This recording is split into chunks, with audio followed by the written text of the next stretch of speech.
Hello and welcome back to another episode of the Cables to Clouds podcast. I'm your host this week, Tim, and with me, of course, as usual, is this guy over here whose name starts with a C and ends with an S.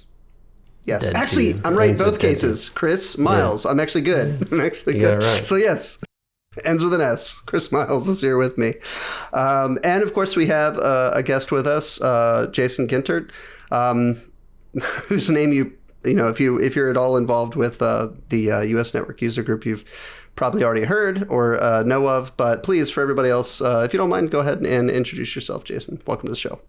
Sure. Thanks, Tim. Yeah, it's nice to be here. And thank you too, Chris.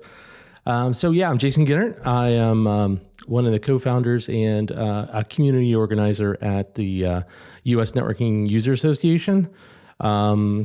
I'm also CTO at a company called Laketec. We're a VAR reseller based out of Cleveland.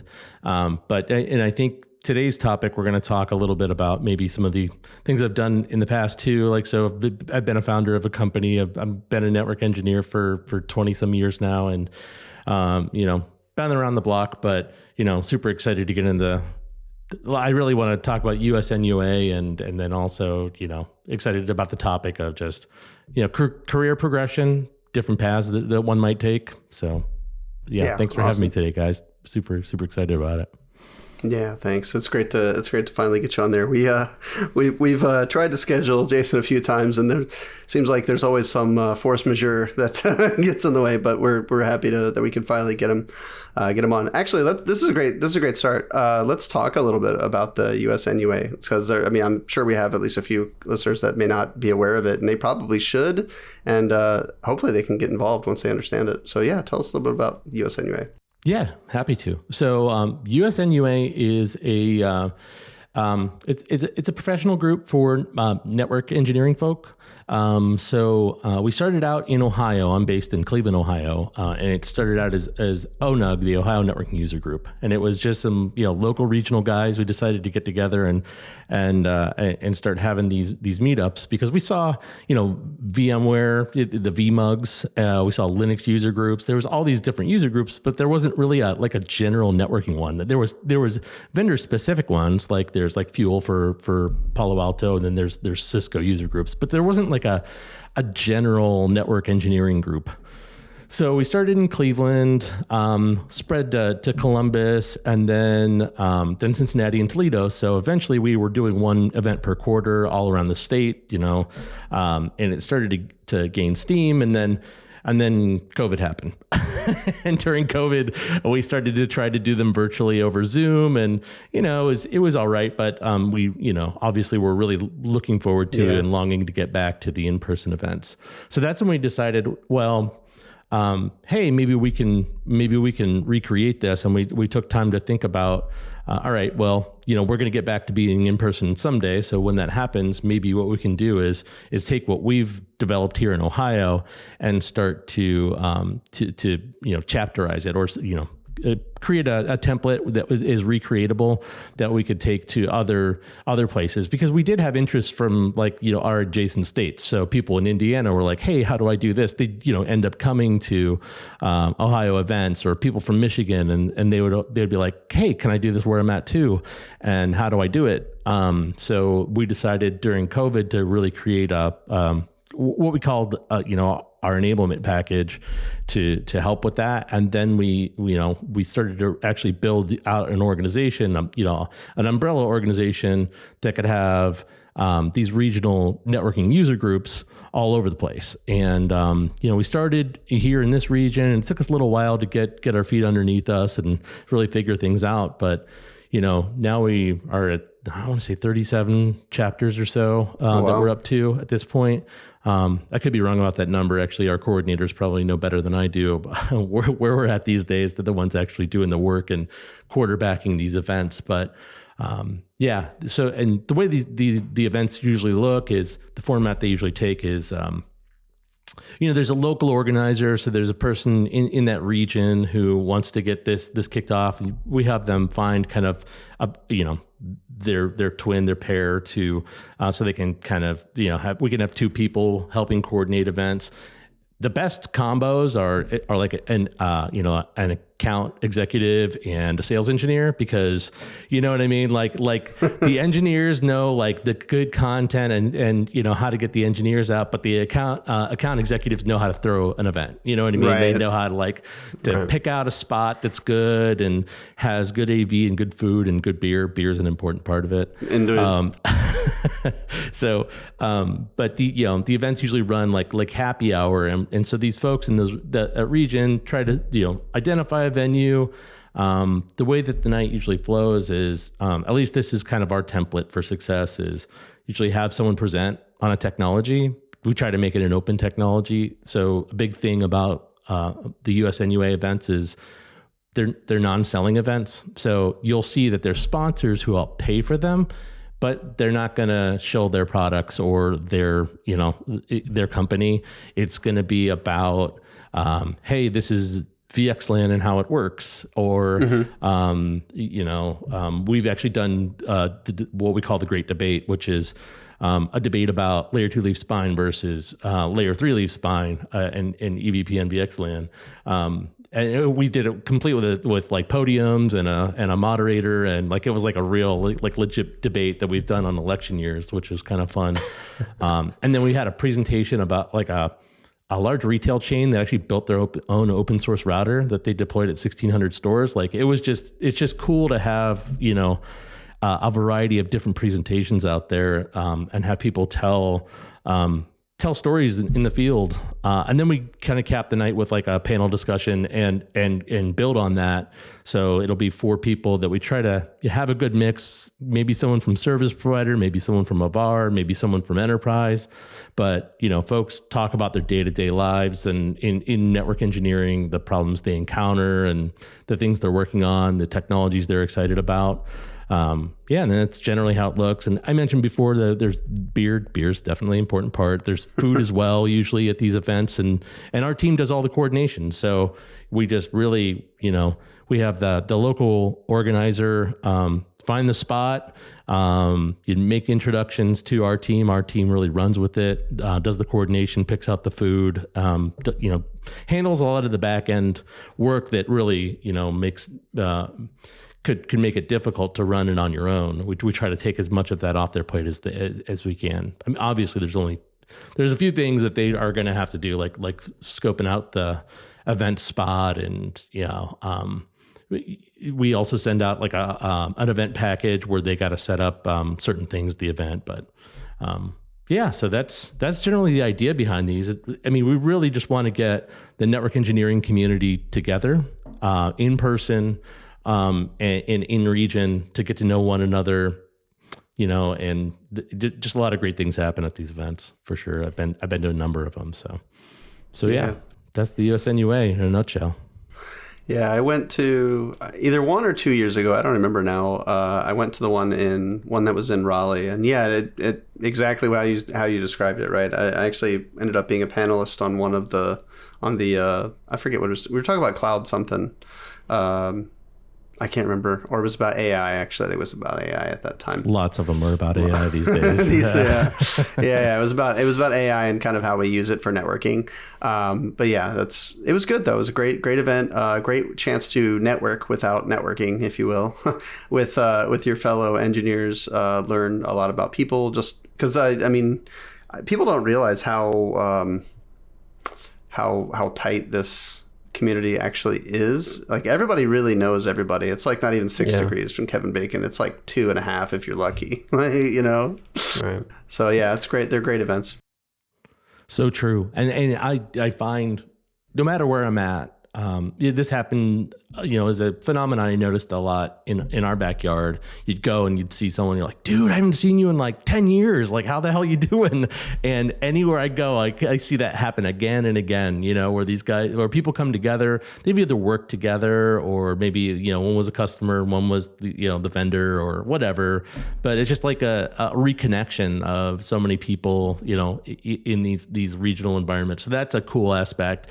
There's also been a lot of like it's a really good spot for people like trying to break into the industry to meet their local peers, you know, and to get some maybe advice from them or even find a role. So we try to, at the beginning of the events, to ask, hey, is anyone in the room hiring? And then people will raise their hands and be like, yep, I got a slot open. This is what it looks like. And then you can kind of make those connections. That's really good. Yeah, it's pretty cool. So, I mean, there's lots of these ancillary effects that happen, but I mean, the most important thing is just the connection, or sometimes reconnection, you know, with all those folks out there. Yeah, definitely. No, that's good. I definitely recommend. We'll make sure we get the USNUA links and stuff in the show notes for this, because I highly recommend it for any of our listeners who are part of the networking, you know, in some capacity to get involved. And hopefully there is a chapter where you're at, and if not, you know, this guy can help you get started. Still waiting for it to go international. Yeah. So to get over to Australia someday. Yeah. We're still tackling the U.S. I think the most difficult thing, you know, about getting outside of the States is just that event coordination piece and all the things that we need to do there, you know. For sure. I mean, every time I go to the States, to be honest, I do have a look at the local network user group and see if there's anything scheduled. So I'll pop in. You know, it's not my local community half the time, but still, it's always fun to, you know, converse. And like you said, beer is very important. Anywhere there's free beer, I'll probably be there if I can be. So yeah, it's fun time. Yeah, that's good, man. Brings everybody in. All right. Okay. So let's move on to what we wanted to kind of our main event. This is really good. I just want to make sure we have enough time for the main event topic. So we had Scott Raban on a few weeks ago. Actually, we had him on like a while back, but in terms of publishing, it might have been a little longer. But yeah. So we wanted to. So we had talked to Scott about basically what prompted him to leave his corporate job and start his own, you know, business, and also, you know, basically how did that go? How did he make the decision? How did it work for him, and how did he figure out that he could do it, and how did he make it successful? So that was a really good episode. A lot of really good information there from Scott. Now, Jason, I know you know, had done what Scott did at some point, and you had actually left corporate, started your own business. And done it for quite a while, actually, right? And then just recently, you actually went back. Like you said, you're now doing a CTO role for a VAR. So what I thought would be really interesting is to understand kind of like the other side of the coin, not to be negative about what, you know, necessarily what sucks about running your own business necessarily, but to also, you know, but to still get some information about like, okay, well, there's really good things about running your own business, especially the freedom and the fact that you generally can't lay yourself off. But, you know, there's obviously other considerations there. So, you know, let's just start there. Like what you said, like 8 years, I think you said you were running your own business, and then one day you weren't. You decided that you kind of had enough of it for now. So kind of walk us through, first of all, what made you jump in the first place to start your own business, maybe just briefly, and then let's talk about what running your own business is like there. Sure. Yeah, happy to go through it. So I had worked at a service provider for 13 years based in Cleveland, and was really happy with that job. But then that company got acquired, and I'm sure you guys know how that goes. When companies get acquired, sometimes things change. And the new company, I gave it an honest shot. You know, I gave it a good 6 months.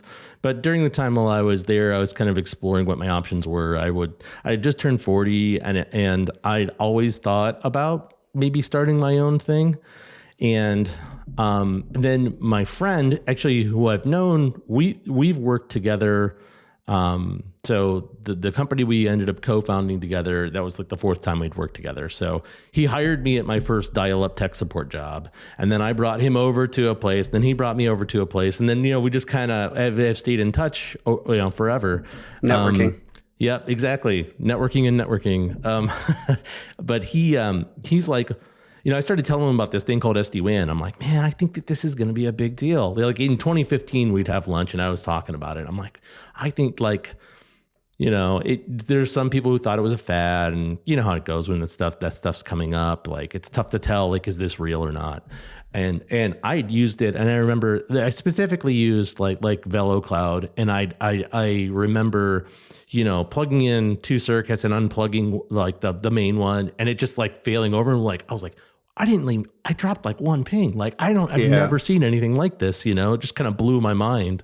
And I was telling him about it. He's like, why don't we just start a company to deploy this and manage it? Like, we could do that. I'm like, yeah, maybe we could. And I was still interviewing around, still exploring my options. But then, like, he talked me into it. He's like, let's go for it, man. So then we incorporated, and we incorporated like 4 months before I actually left the job. So I was still there while we were trying to, side hustle and get our first customer, because I didn't want to like jump off with no revenue, Yeah. So we landed a pretty nice sized retailer where we could be consultants. It wasn't like an SD-WAN opportunity yet. It was just consulting.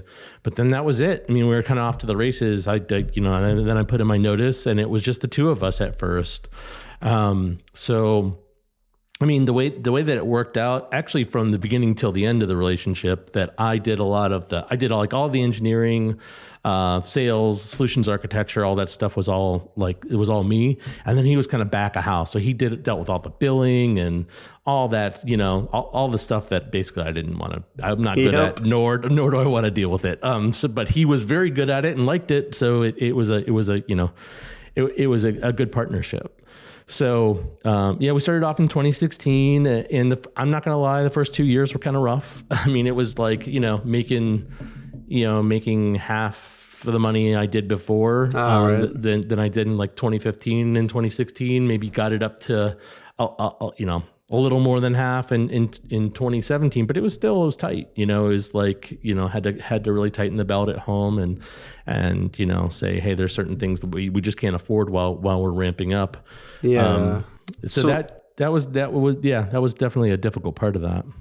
Yeah. So actually, this is a good point. So, I mean, obviously the ramping up portion probably is the hardest. It's both the hardest and the longest part to get working, right? And I assume that's what you're talking about when you say that, it took a little while to, you're making half of what you made at your previous job. So yeah, how did you like, I mean, obviously you went and you just started consulting. Like, I'm curious, did you just like ads in the newspaper? Like, how were you finding? It was my personal network. So I in my previous role, I'd been in engineering, but I'd kind of moved over to solutions architecture and back then sales engineering. Now it's solutions architecture. But so I'd moved over to that, so I got to meet a lot of people in the industry, and I just kind of started to go out and ask people, like, do you need help with anything? Like, do you need help with any projects, or do you have anything going on? And it was really just at first just a consulting hustle. Just, hey, can I help you with any projects? On an hourly basis. But juggling that, it's tough. And the other thing is, if there's anything I've learned, that the larger the organization, the more difficult it is to get paid. So it's just, when you submit an invoice, and there's a lot of people who go off to start their own thing that think like, you just submit an invoice and you get paid. I'll be the first to tell you, like, that's usually not how it happens. And it's usually the larger the organization they are, the more difficult it is to, and I don't think it's anybody's being malicious or anything. It's just they're bureaucracy. These large institutions with a lot of bureaucracy, and things get caught up. And, when you're putting like, 15, 30-day terms on your invoice, but you're taking 60 or 90 days to get paid, which is the reality at some of these places. Yeah. It's just kind of, it can be tough. So, I mean, that's one of the first things I would say. I think that's like one of those things that with running your own company is like managing cash flow. It's just it's something you're always having to deal with. So, I mean, that was the reality for us at the beginning. And like I said, it was like a larger company we work with, and they, I mean, once you got into a groove, I think everything was cool. But whenever you'd bring on a new customer, you're always kind of feeling each other out and trying to figure out, how this works and all that. But, that was one thing I learned really early. And then, as time goes on, you're still trying to ramp that cash flow up, but you also need more resources to grow, Right. So we actually ended up hiring our first employee in early 2017. And dude, I'm not kidding. Like I lost sleep about that. I'm like, About having somebody depending on you for... correct. Yeah. This dude relying on me for a paycheck, because when it was just me and my partner, it was who cares? We're both in this together. It's not a big deal. We both know the risks and we're willing to. Well, and you're owners, right? So your stake is higher and exactly. Exactly. So then we hired this first guy and it was funny because it's a competitive situation. He was thinking about taking another job and I'm like, no, dude, you really need to come over here. And we talked him into it. And then I'm like, wait, what if this doesn't work out? And I just talked him out of that job. And there's all this stuff going on in my mind. But I was really, at the end of the day, after he got on the team and after we really started to be able to run a little faster, then it became easier. And that second employee that we hired, it was just okay, and now I know how this goes. And we could just get that guy in and we can just keep going. So yeah, then I would say those first 2 years were rough. The next two, it started to kind of level out and we started to get, some traction. The SD-WAN started to take off too. So it took a little while, especially we're in Ohio. Ohio is kind of it's a very conservative sort of mindset in Ohio. Nobody really wants to stick their neck out and take a chance on something new. So it took SD-WAN becoming a little more mainstream for us to finally get traction. So that's true. Yeah. And that is right around the time. Yeah. When it really started becoming a household name, if you will. Before it was kind of, what is this? And, is it like you said, is it a fad or whatever? And then, I remember I was working at Cisco, started there in 2016. And right around 2017, I think it was right around that. Cisco had been pushing IWAN for a few years before that as an SD-WAN, and technically accurate.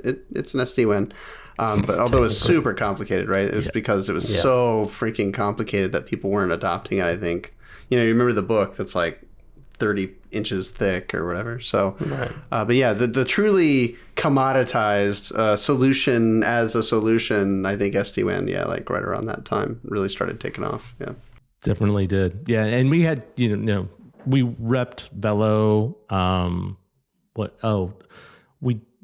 a few different platforms. So we had Talari and, which a lot of people don't know who Talari is. So interesting little side story. Talari was eventually bought by Oracle, but they were really the first ones to really develop SD-WAN. And that's actually the chief architect of VeloCloud came from Talari.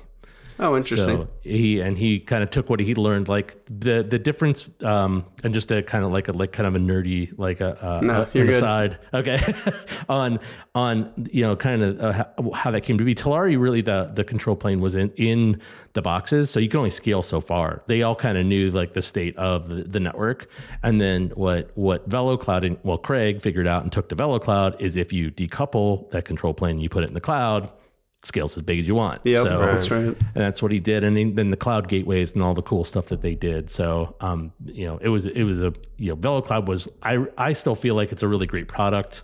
I don't know if you guys have seen the murmurs about it, maybe going to Arista. So kind of actually, excited about that. We just recorded the news yesterday, and that was one of our stories we were talking about. So I am interested to see. Yeah, I think we're both very interested to see what Arista does with it. Ultimately, are they going to integrate it? Are they going to hold it at arm's length, like Meraki style, or what are they going to do with it? Yeah, that'll be interesting because I've never really see them integrate anything into their EOS code base. It's usually they keep it separate if they don't try to do like Cisco did with the sidecar thing that they did with iOS XE and SD-WAN, which in a lot of ways I feel like that's what hindered that product, a lot. I think they should have just done the work, made it native, and it would have been okay. But that having to sidecar it, then having to refactor to make it native later, that was kind of a mess. Yeah. So I worked at Cisco at that time, and there was a pretty hot internal debate about whether we should just let Viptela keep innovating and delivering, but they just put stop to it essentially for like a year and a half, and all the competitors at that point caught up feature wise, and the iOS XE still didn't work at that point, so it was a little bit of a problem. I mean, they did let it run on its own for a little while, right? That. It was like, because it got. I mean, when they first bought it, you could buy the V-Edge, At that point, that's because they didn't have iOS XE, right? But they stopped development on Viptela as a product so that they could integrate it into the iOS XE trains. So like all the features that Viptela had on the roadmap, like basically just didn't happen, right? So. Yeah, it was that whole V-Edge versus C-Edge. You started out with V-Edge, which was the native platform. To your point, Chris, they did start out that way, and we had a lot of customers that were kind of hybrids, so they had a lot of old V-Edge stuff, and then they kind of switched to C-Edge over time, and that was just a wild ride seeing that whole transition, because Viptela was a big deal, and then just like you said, Tim, it seemed like they put the brakes on, product development wise, that like all new features stopped and everything stopped to try and cram it into an ISR. And then it just, I don't know, they lost a lot of momentum there. That's what I mean. Yeah, exactly. Yeah. That was, sorry. And then there was a brief period in time where you could order the routers and you specified whether you wanted it running XE or running the Viptela OS, and that was fun. That's when I learned that. Like one model. They had one model for that. Exactly. It was like the 1100 or something like that. But and then that's what it was. Yeah, that's half the time it was not delivered with the OS that I wanted, because we were trying to do the Viptela OS. But I digress. Let's move on. One thing I will say is that the V-Edges were the V-Edge, like the 100s or whatever, the little white boxes. Oh, they were all white boxes from Viptela, really, but like the little ones.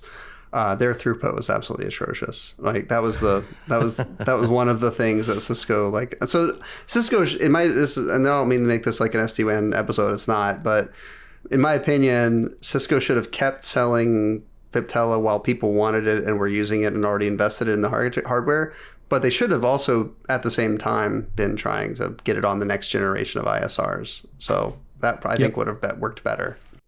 Agree. And look at the success they had with Meraki. Like, I think Meraki is the best thing that Cisco's ever bought, in my opinion. Like, it's just steady Eddie, and they just left it alone. It just keeps running, keeps doing its own thing. And I mean, I think now they're starting to integrate the some of the products years later. But I mean, they just let them keep rolling, and you're right. I think they should have done the same thing with Viptela. So I hope Arista does the right thing for VeloCloud, and just keeps kind of the tech, its own thing, and keeps on rolling. It's really great stuff. But I guess that's actually a good segue into some of the other things that we got into at WAN Dynamics, because we did a lot of Arista stuff too. So if we were still doing the whole WAN Dynamics thing today, we'd be like, hell yeah, like Fello's going to be part of Arista. That's great. Like, marriage of two vendors we were already working with. So I mean, I guess, kind of getting back to the journey, things in that middle part really, were pretty sweet. We were growing, we were adding more team members. COVID was a crazy time. We had explosive growth during that time, though. I mean, because everybody was scrambling to figure out their remote access solution. Okay. So we sold a lot of, we sold and helped integrate a lot of like cloud-based, remote access stuff. Of course. So, we were Apollo resellers, so we did a lot of, Prisma Access, and helped get people get onboarded onto that to handle it. Or we would, be buying licenses and deploying them. I mean, it was like in 2020, in the spring when things really kicked off, it was like it got quiet for a little bit, and then like right around this time 5 years ago, like in May, it just started going nuts. People were like, because they realized, we are in this for a little while. We need to get a plan together, and everybody just started like executing on stuff that they'd been thinking about for a while. As far as like work from home and work from anywhere sort of deployments, but they just, pushed down the gas pedal on that stuff. And so we actually our engineers were doing like 3 to 5 maintenance windows a week, just, doing upgrades, applying licenses, putting in new boxes. Like it was just constant. We gave everybody like a 5% bump during that time. Be like, just stick it out. Like we're all gonna, we're all in this together. We're all gonna make it. Right. And we did, and it was weird because then it quieted down. After everybody got once their it's deployed. Exactly. And everybody's working and they're on the new stuff. They're working remotely. Then it was like quiet for a little bit after that. And then because I think everybody was waiting to see what was going to happen. That's right. We kept busy through that period and then after, and it was going great for a long time. But then the SD-WAN market kind of got saturated, the managed SD-WAN market. It really did. And it got tougher and tougher to compete as like an over-the-top provider. Like if we weren't able to bundle it with something else, because a lot of you had a lot of the carriers out there taking SD-WAN and bundling with other stuff like circuits and voice and all this the stuff that we didn't sell. Yeah, like Verizon and stuff. Yeah, like Verizon, Windstream, AT&T, and some were positioning it as a loss leader. So they were like either selling it at cost or selling it so cheap. Because they wanted all of the business. They wanted to get the circuits and the voice, and they could do these package deals that we couldn't do. So it was getting tougher to compete from that standpoint. I'd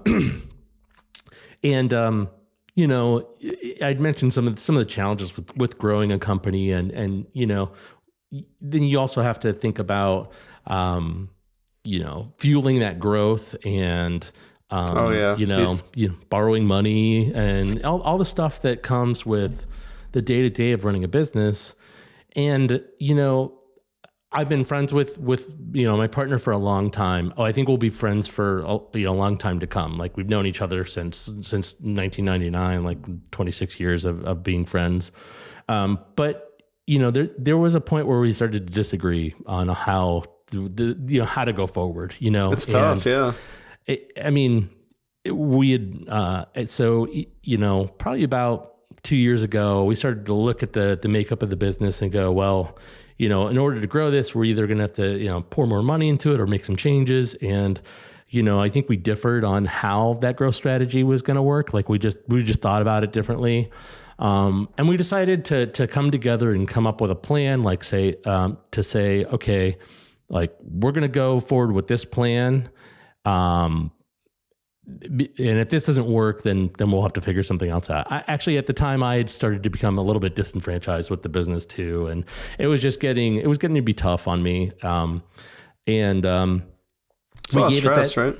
Yeah, I mean, obviously, it was, and I hate to say it, but I in some ways I started to become disinterested in like my role. Like I'd always gotten forced into being the sales guy, and I didn't want to be the sales guy. And it turns out just finding good salespeople is really hard, and building a good sales culture is really hard. We were super good at engineering and operations. Like we could execute all day, but what we couldn't do was just and we were good at selling into our existing base because they all loved, like when we had a customer on, because we were so good at operations and engineering, they loved us. But the problem was we were terrible about telling the world about ourselves. You know what I mean? Yeah. So like selling to the outside world, marketing and sales and getting new customers, like we just sucked at it. We just could not get that right.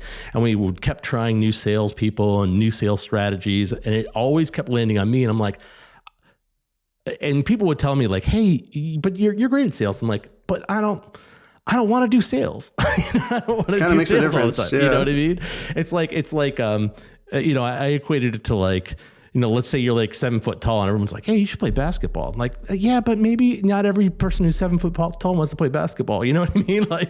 Like I may have some of the attributes to be decent at sales, but it's not what I want to do day in, day out. It's not like, I don't want to like sit there and manage a sales team and drive a pipeline. And you know what I mean? It's just totally get it. Not in my DNA. So like, we just couldn't make it work. And I just was getting frustrated with that, kept falling to me. So decided to give it like this 18-month plan to see if we could pull it together. We tried a new sales leader. It didn't work out. And it was just kind of like, okay, it's time to call it. So, my partner and I decided, it was either, we're going to have to like buy one or the other has got to buy each other out, or, do we look for a buyer? Like, how do you go about like exiting? And it's tough. Right. We were actually 50-50 partners. So that's a challenging thing. so we went through a process and decided, okay, like I think the best course of action for us is actually to exit the business. And so we took it to market. We ended up finding a buyer. And then my partner decided, he's like, I don't want to go with whoever's buying. Like, you don't want to stay with a buyer. Okay, right. Sure. And he's actually who runs the USNUA. That's his baby now. Like so we did that together. We kind of co-founded it together, and along with there's a few local people who assisted as well. The local Arista team here in Ohio is awesome, and those guys helped build it. He just went to run that full time, and I went over. I actually went with the acquiring company and gave it a shot to work for them. Unfortunately, that did not work out, and I ended up leaving my role there. It's probably hard to this business you've built, and you wanted to sell it, right? But like now that you've sold it, you probably have still had strong opinions about things that were happening in the business. That I totally get it. Absolutely, you nailed it. Like there was just so many things about that I was so opinionated about. I'm like, you can't do that. You got to do it this way. And then the other thing was just like, it was like having 3 jobs, because it was like they put me in a new role. It was like heading up the solution architecture team, but they also had like pretty much all my old roles too, because like that stuff wasn't going away. We still largely operated as the same company inside this new company, but then I was also had additional responsibilities. I also had to travel a bunch. So I got United Platinum last year because I had 40 legs, and I just burned out. I was like, I can't, like, I'm done. I was already kind of to the point of burning out with just WAN Dynamics, and then that just kind of added fuel to the fire when we sold to that company. So, I mean, no diss on them. Great company. I wish them the best. It just wasn't. It was a bad time for me. It was a hard experience, and I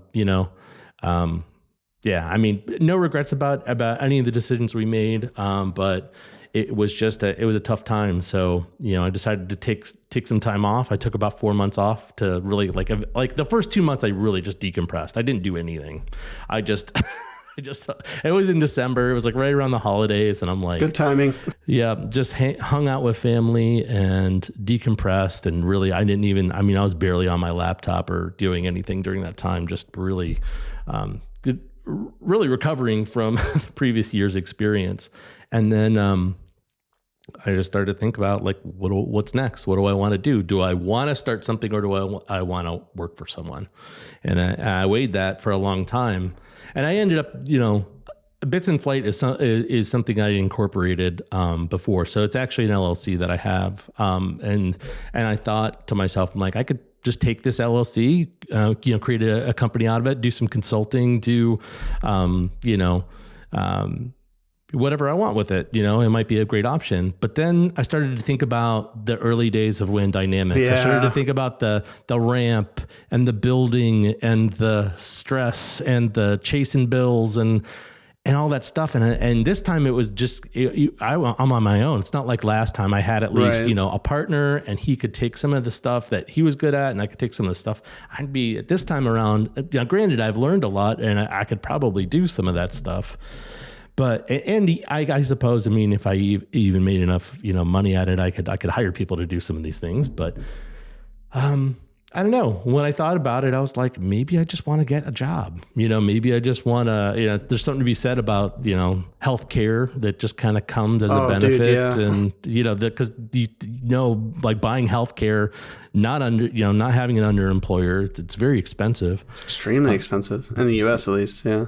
Definitely true. It's just so when I was like eyeing that up, and then the kind of the stress of building something and like getting all that going again, I was just like, I really want to find someone to work for. And Laketec, fantastic company that I've known for a long time. It's actually 36-year-old company this year. They started out in PBXs, wow. And then they've evolved into IT services, and they've done all kinds of cool stuff over the years. And I've known them, admired them from afar. Always thought it was a great place. Almost actually took a job here in 2008, and just got to talking with them about their vision. And crazy enough, they're kind of picking up where WAN Dynamics left off in a lot of ways, just their vision and the strategy for the company. So got really excited about that. And at first, it was tough because I was like, I don't know if I want to be someone's. I'd just gone through, having somebody else be my boss last year. Right. And I'm like, I really thought about it this way. Like, I don't want to feel owned, at this point. I've for 8 years, I've done it on my own or not on my own. We had a great team of people. I can't take credit for all of it by no means can I. But I know what you mean though. When you say that though, you like literally like you owned your own destiny, not somebody wasn't telling you what to do. Right. Yeah, I get it. Yeah, exactly. So that was it was like tough to come to grips with, and we went back and forth, but eventually they swayed me. They convinced me to take a chance. So I'm at Laketec now, and there are some things to be said. I mean, I guess one of the things I've had to adjust to is being in the office. So I haven't been in the office for 8-9 years. Yeah, a long time. And so now I'm in the office. At first it was like 5 days a week. I'm like, how about 3? So we worked that out. The cool thing is they were really flexible and willing to work with me on that. So, but I'm going to the office, which is great. I mean, I actually do really like the in-person experience and the camaraderie and working alongside your peers and being in the office together. It's a cool thing.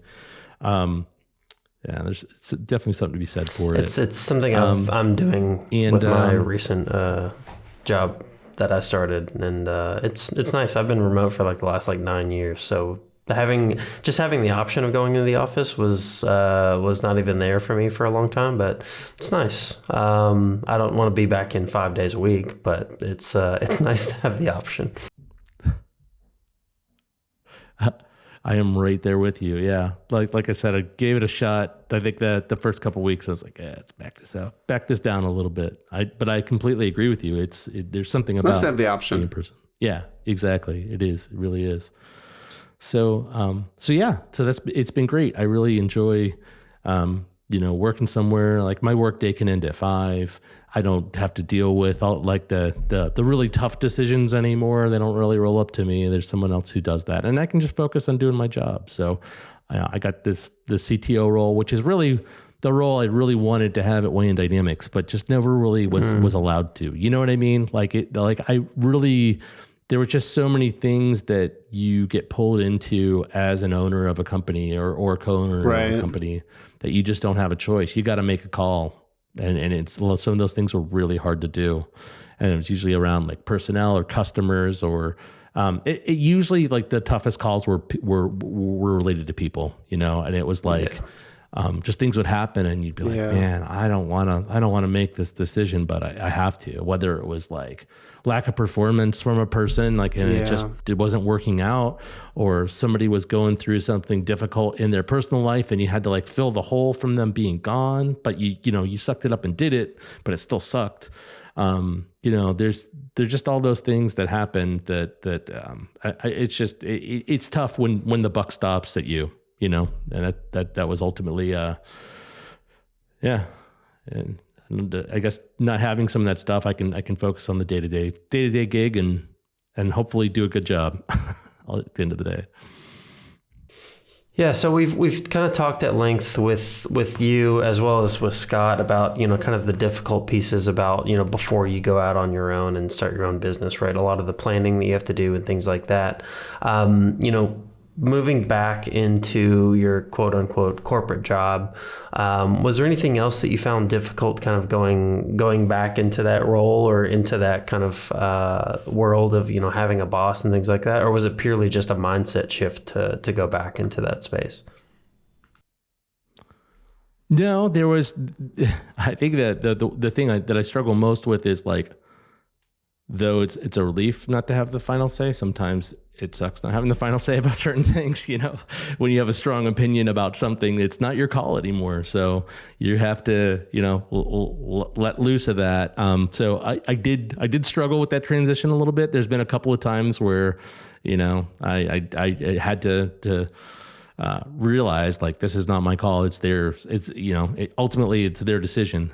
So I think that that's one of the difficult things. The other thing is just knowing, like, I don't have the institutional knowledge of this place. It's a 36-year-old place, right? So like just understanding where everything is and how to get things done. And it's, it's not, it's, there are around 50 people that work there. So that it's not huge, but it's not tiny. So there's, just getting to know everybody and how things work and be acquainted with all those things. I guess it's all the natural stuff that you'd have with starting a new job, but I'm still figuring out a lot of those things. When you get into a position like that, like the CTO role, like you want to make an impact, like you want to come in and you want to like make changes, but at the same time, you have to take a step back and really evaluate the environment and what they already have, because you might come in with these things you think are bright ideas, but there might be reasons why they can or can't do that, right off the rip. So I guess just getting ramped up and understanding the environment and trying to make smart choices about changes to implement off the bat. But again, at the same time, like you might make those recommendations and they might not want to do it. So sometimes that, depending on what you're trying to accomplish. Yeah, for sure. I mean, I guess at the same time, if it's not your decision, it's also not your fault, right? So you get to alleviate some of the guilt. That is true. That's a good point. Yeah, not that I would say I told you so or anything, but yeah, you're right. Yeah, totally get that. No, this has been good, and it's good to know. Like running your business, I think running your own business is just hard, right? Like not everybody's meant to do it. Not everybody has the chops. Like I would probably be just like you, right? Like if I was going to run my own business, I'd have to find somebody who wanted to do the payroll and it's all the business stuff that I know for a fact I just would really suck at. It's hard, right? It's hard. And there's also that constant pressure. I mean, I'm not telling you anything, Jason. I'm just saying out loud. I think there's this constant pressure to grow as a business, right? Like there's no, and it's just, I think it's societal to some degree as well, right? Like you just have to keep getting bigger. You have to keep making more money. You have to, that's what success looks like in a business. And that's hard, right? I think that's also very hard. Yeah, you're right. And, I said before I didn't have any regrets, but maybe I do have a regret around maybe not facing that mindset and maybe being happy with a modest amount of growth. I think we'd grown a lot quickly early on, especially during that COVID phase, right. and we grew a lot during that time. And then when the growth started to dry up, a couple years ago, we were still able to keep the lights on. We were still there was a lot of, and that was something we had to deal with too. Like there was a lot of sentiment in the company, like we're going under, because it was slow. It was slow. And then you start to like you get a lot of people that are just concerned with like, well, I'm not seeing new orders, so we must be going out of business. But that wasn't the case. Like we were right. Flat. We weren't growing, but we were, but we were. But you weren't shrinking either, really, right? Exactly. We were just kind of flat, and we were able to pay the bills because fortunately it was a monthly recurring service offering. We had a managed service, and we were able to cover our expenses, and it wasn't a big deal. But we had a lot of idle people just wondering what the hell's going on. And you're right, that's tough. It's tough to figure out to solve that problem and to keep everybody, sane and rowing in the right direction, and all of those things, because it's just it is a tough balance, because you will have those seasons in the business where things change, the market changes, or you get to a certain size revenue wise where things change for you, whether it's, tax implications or the way you do accounting or the way you borrow money. There's just all of that stuff. And you have to have this, hopefully a really good team of professionals around you to help you advise you on those things. But it's just, it's constant. It's constant. It's just, there's always something, so. And that's the one thing that's probably attractive about, going back to corporate life, is that at least you don't have to juggle It's not going to be like every day there's going to be a new kick, a new kick to the teeth to deal with. So I get that. Yeah, and that is, there's consistency. Like I can look at my calendar and know generally what my day is going to look like. Whereas before, my day could have been blown up by a situation that's like no one else can deal with this, so you deal with it. Right. And that's like it's a misconception, I think, that a lot of people have, that people think, oh, it's great. When you have a business, you're your own boss. You're actually your employees. You have to report to your employees. You report to your customers, your vendors, the stakeholders are ultimately your boss, which is everybody. Really everybody who depends on you. So yeah, well said. Yeah, in some instances, you're your own tack as well. Yeah, right. Yeah, everything. It's just becomes a lot of responsibilities. The bigger you get, the more customers you add, the more employees you add, the more vendors you add. All of that stuff just starts to compound.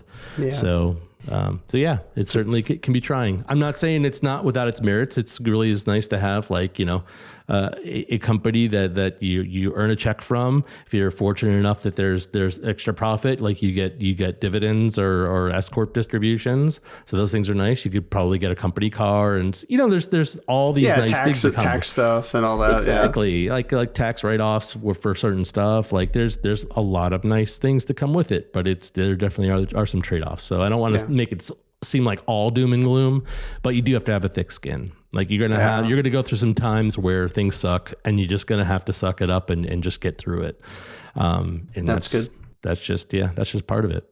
That's great. I think that's a really good place to cut it, because I don't think there's anything more that we could add there. That's sometimes it's good, sometimes it's bad, and just having a thick skin and knowing that you can get through it, I think is good. So, all right, I'll go ahead and wrap it up here. Jason, first of all, one of two things, right? Well, first of all, any final thoughts? And second of all, where can people find you on the interweb? I really appreciate you guys having me on, and I'm glad we made it happen. So last time you mentioned there was like a force, what do you say? Force majeure. And it literally was a flood at my house that prevented me from coming on. So this time we made it work. Thank you. It was really cool to be here with you guys. Glad to have you. I love your show. As far as like places to find me online, I'm active on LinkedIn, Bits in Flight, on mostly like, I think Blue Sky. I think I got an Instagram account that I probably don't post much to, but Bits in Flight is my my kind of side thing, and if I'm ever doing anything as far as like I've been a part of Field Day and stuff like that. So I usually blog under bitsinflight.com. You'll find some content there. So awesome. But yeah, thanks again for having me, guys. I really appreciate it. And thanks for coming.